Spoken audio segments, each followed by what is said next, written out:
एक अलग सी रस्म चल रही है हम दोनों के दरमियां। हम एक दूसरे को याद तो करते हैं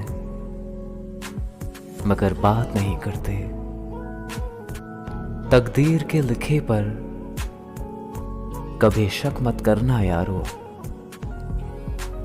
हम इतने अक्लमंद नहीं कि खुदा के इरादे समझ सके।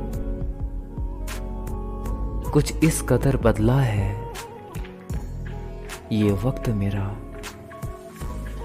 कि ना इश्क रहा किसी से ना नाराजगी रही। कुछ बातों से अनजान रहना ही अच्छा है। बहुत तकलीफ देता है कभी कभी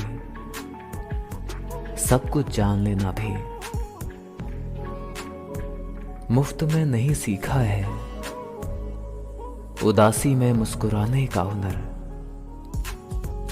बदले में जिंदगी की मैंने हर खुशी तबाह की है। सफेद होते बालों को देख ये पता चला कि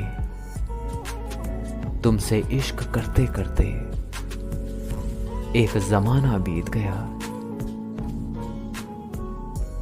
एक औरत तब तक ही इंसान को खूबसूरत लगती है जब तक कि वो उसे हासिल ना हो जाए,